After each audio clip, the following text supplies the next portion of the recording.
ਕਿ ਅਮਰੀਕਨ ਜਿਹੜੇ ਲੋਕ ਆ ਇਨਫਲੇਸ਼ਨ ਤੋਂ ਘਬਰਾਏ ਜਿਹੜੇ ਉਹ ਹੋਏ ਨੇ। ਤੇ ਕਹਿੰਦੇ ਵੀ ਜਿਹੜੀਆਂ ਜੋਬ ਦੀਆਂ ਵੀ ਕਹਿ ਸਕਦੇ ਹਾਂ ਵੀ ਉਹ ਚੀਜ਼ਾਂ ਮੁਸ਼ਕਿਲ ਦੇ ਵਿੱਚ ਜਿਹੜੀਆਂ ਉਹ ਚੱਲ ਰਹੀਆਂ ਆ ਵੀ ਅੱਗੇ ਪਤਾ ਨਹੀਂ ਕੀ ਬਣਨਾ ਹੈ। ਜਿੱਦਾਂ ਤੁਸੀਂ ਜ਼ਿਕਰ ਕੀਤਾ ਹੀ ਆ ਵੀ ਜਿਹੜੀਆਂ ਜੌਬਸ ਆ ਏਆਈ ਦੇ ਕਰਕੇ ਬਹੁਤ ਥਾਵਾਂ ਦੇ ਉੱਤੇ ਲੂਜ਼ ਵੀ ਹੋ ਰਹੀਆਂ।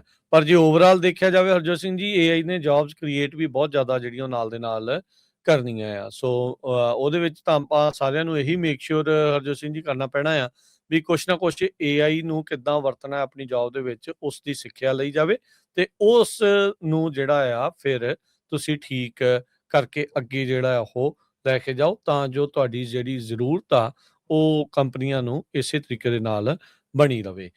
ਸੋ ਕਹਿੰਦੇ ਵੀ ਜਿਹੜੇ ਅਮਰੀਕਨਸ ਆ ਕਹਿੰਦੇ ਵੀ ਈਵਨ ਰੈਜ਼ਿਲੀਐਂਟ ਹਾਇਰਿੰਗ ਚੱਲ ਰਹੀ ਆ। ਪਰ ਕਹਿੰਦੇ ਵੀ ਅਮਰੀਕਨਸ ਦਾ ਜਿਹੜਾ ਕੌਨਫੀਡੈਂਸ ਆ ਜੌਬਸ ਦੇ ਵਿੱਚ ਤੇ ਉਹਨਾਂ ਦੇ ਫਾਈਨੈਂਸਿਸ ਦੇ ਵਿੱਚ, ਉਹ ਹੁਣ ਉਹਨਾਂ ਨਹੀਂ ਰਿਹਾ ਹੈਗਾ। ਨਿਊਯਾਰਕ ਦਾ ਜਿਹੜਾ ਫੈਡਰਲ ਸਰਵੇ ਆਇਆ ਕੰਜ਼ਿਊਮਰ ਐਕਸਪੈਕਟੇਸ਼ਨਸ ਦਾ, ਉਹਨੇ ਜਿਹੜਾ ਉਹ ਦੱਸਿਆ ਵੀ ਜਿਹੜੀਆਂ ਇਨਫਲੇਸ਼ਨ ਤੋਂ ਐਕਸਪੈਕਟੇਸ਼ਨਸ ਆ ਉਹ ਆਲਰੇਡੀ ਘਟ ਚੁੱਕੀਆਂ ਹੈਗੀਆਂ ਆ। ਤੇ ਕਹਿੰਦੇ ਵੀ ਓਵਰਆਲ ਜੇ ਹੇਠਾਂ ਦੇਖੀਏ ਹਾਊਸ ਹੋਲਡਸ, ਉਹਨਾਂ ਨੇ ਜ਼ਿਆਦਾ ਹੀ ਟੈਨਸ਼ਨ ਜਿਹੜੀ ਉਹ ਜਤਾਈ ਹੈਗੀ ਆ ਲੇਆਫਸ ਨੂੰ ਲੈ ਕੇ, ਤੇ ਜਿਹੜੀਆਂ ਫਾਈਨੈਂਸ਼ੀਅਲ ਕੰਡੀਸ਼ਨਸ ਆ ਉਹਨਾਂ ਦੇ ਜਿਹੜੇ ਬੱਤਰ ਹੋਣ ਨੂੰ ਲੈ ਕੇ ਖਦਸ਼ੇ ਜਿਹੜੇ ਉਹ ਪ੍ਰਗਟਾਏ ਹੈਗੇ ਆ। ਕੰਜ਼ਿਊਮਰ ਕਹਿੰਦੇ ਵੀ ਜਿਹੜੀ ਪ੍ਰੋਫਿਟੇਬਿਲਟੀ ਹੈਗੀ ਆ ਜੌਬ ਲੋਸ ਕਰਨ ਦੀ, ਉਹ ਇਵੈਂਚੁਅਲੀ ਜਿਹੜੀ ਉਹ ਵਧੀ ਆ। ਸੋ ਕਹਿੰਦੇ ਵੀ ਮਿਨੀਮਮ ਡੈਟ ਪੇਮੈਂਟ ਮਿਸ ਕਰਨ ਦੀ ਜਿਹੜੀ ਪ੍ਰੋਬੇਬਿਲਿਟੀ ਆ ਹੁਣ ਉਹ 12.6% ਹੋ ਗਈ ਆ। ਸੋ ਕਹਿਣ ਦਾ ਮਤਲਬ ਆ ਵੀ 12.6% ਅਜਿਹੇ ਲੋਕ ਨੇ ਜਿਨ੍ਹਾਂ ਨੂੰ ਇਹ ਖਤਰਾ ਆ ਵੀ ਉਹ ਕ੍ਰੈਡਿਟ ਕਾਰਡ ਦੀ ਹੁਣ ਮਿਨੀਮਮ ਪੇਮੈਂਟ ਵੀ ਨਹੀਂ ਦੇ ਸਕਣਗੇ। ਸੋ ਇੰਨਾ ਜਿਹੜਾ ਉਹ ਟੈਨਸ਼ਨ ਵਾਲੀ ਜਿਹੜੀ ਸਥਿਤੀ ਆ ਲੋਕਾਂ ਦੇ ਲਈ, ਕਈਆਂ ਦੇ ਲਈ ਜਿਹੜੀ ਉਹ ਬਣ ਚੁੱਕੀ ਆ। ਸੋ ਇਕਨੋਮੀ ਨੂੰ ਲੈ ਕੇ ਲੋਕਾਂ ਦੇ ਵਿੱਚ ਜਿਹੜਾ ਧੜਕੂ ਆ ਉਹ ਇਸ ਟਾਈਮ ਇਸੇ ਤਰੀਕੇ ਦਾ ਹੀ ਬਣਿਆ ਪਿਆ ਹੈ ਕਿ ਅਮਰੀਕਨ ਜਿਹੜੇ ਲੋਕ ਆ ਇਨਫਲੇਸ਼ਨ ਤੋਂ ਘਬਰਾਏ ਜਿਹੜੇ ਉਹ ਹੋਏ ਨੇ।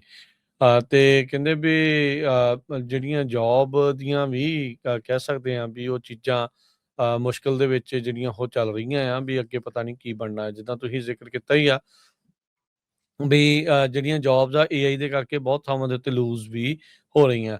ਪਰ ਜੇ ਓਵਰਆਲ ਦੇਖਿਆ ਜਾਵੇ ਹਰਜੋਤ ਸਿੰਘ ਜੀ, ਏਆਈ ਨੇ ਜੌਬਸ ਕ੍ਰੀਏਟ ਵੀ ਬਹੁਤ ਜ਼ਿਆਦਾ ਜਿਹੜੀਆਂ ਉਹ ਨਾਲ ਦੇ ਨਾਲ ਕਰਨੀਆਂ ਆ। ਸੋ ਉਹਦੇ ਵਿੱਚ ਤਾਂ ਆਪਾਂ ਸਾਰਿਆਂ ਨੂੰ ਇਹੀ ਮੇਕ ਸ਼ੋਰ ਹਰਜੋਤ ਸਿੰਘ ਜੀ ਕਰਨਾ ਪੈਣਾ ਆ ਵੀ ਕੁਛ ਨਾ ਕੁਛ ਏਆਈ ਨੂੰ ਕਿੱਦਾਂ ਵਰਤਣਾ ਹੈ ਆਪਣੀ ਜੌਬ ਦੇ ਵਿੱਚ, ਉਸ ਦੀ ਸਿੱਖਿਆ ਲਈ ਜਾਵੇ ਤੇ ਉਸ ਨੂੰ ਜਿਹੜਾ ਆ ਫਿਰ ਤੁਸੀਂ ਠੀਕ ਕਰਕੇ ਅੱਗੇ ਜਿਹੜਾ ਉਹ ਲੈ ਕੇ ਜਾਓ, ਤਾਂ ਜੋ ਤੁਹਾਡੀ ਜਿਹੜੀ ਜ਼ਰੂਰਤ ਆ ਉਹ ਕੰਪਨੀਆਂ ਨੂੰ ਇਸੇ ਤਰੀਕੇ ਦੇ ਨਾਲ ਬਣੀ ਰਵੇ।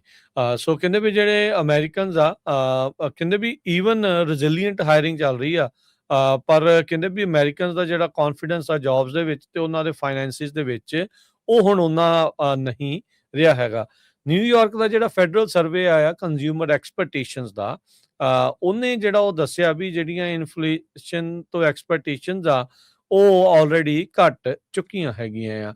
ਤੇ ਕਹਿੰਦੇ ਵੀ ਓਵਰਆਲ ਜੇ ਹੇਠਾਂ ਦੇਖੀਏ ਹਾਊਸ ਹੋਲਡਸ, ਉਹਨਾਂ ਨੇ ਜ਼ਿਆਦਾ ਹੀ ਟੈਨਸ਼ਨ ਜਿਹੜੀ ਉਹ ਜਤਾਈ ਹੈਗੀ ਆ ਲੇਆਫਸ ਨੂੰ ਲੈ ਕੇ, ਤੇ ਜਿਹੜੀਆਂ ਫਾਈਨੈਂਸ਼ੀਅਲ ਕੰਡੀਸ਼ਨਸ ਆ ਉਹਨਾਂ ਦੇ ਜਿਹੜੇ ਬੱਤਰ ਹੋਣ ਨੂੰ ਲੈ ਕੇ ਖਦਸ਼ੇ ਜਿਹੜੇ ਉਹ ਪ੍ਰਗਟਾਏ ਹੈਗੇ ਆ। ਕੰਜ਼ਿਊਮਰ ਕਹਿੰਦੇ ਵੀ ਜਿਹੜੀ ਪ੍ਰੋਫਿਟੇਬਿਲਟੀ ਹੈਗੀ ਆ ਜੌਬ ਲੋਸ ਕਰਨ ਦੀ, ਉਹ ਇਵੈਂਚੁਅਲੀ ਜਿਹੜੀ ਉਹ ਵਧੀ ਆ। ਸੋ ਕਹਿੰਦੇ ਵੀ ਮਿਨੀਮਮ ਡੈਟ ਪੇਮੈਂਟ ਮਿਸ ਕਰਨ ਦੀ ਜਿਹੜੀ ਪ੍ਰੋਬੇਬਿਲਿਟੀ ਆ ਹੁਣ ਉਹ 12.6% ਹੋ ਗਈ ਆ। ਸੋ ਕਹਿਣ ਦਾ ਮਤਲਬ ਆ ਵੀ 12.6% ਅਜਿਹੇ ਲੋਕ ਨੇ ਜਿਨ੍ਹਾਂ ਨੂੰ ਇਹ ਖਤਰਾ ਆ ਵੀ ਉਹ ਕ੍ਰੈਡਿਟ ਕਾਰਡ ਦੀ ਹੁਣ ਮਿਨੀਮਮ ਪੇਮੈਂਟ ਵੀ ਨਹੀਂ ਦੇ ਸਕਣਗੇ।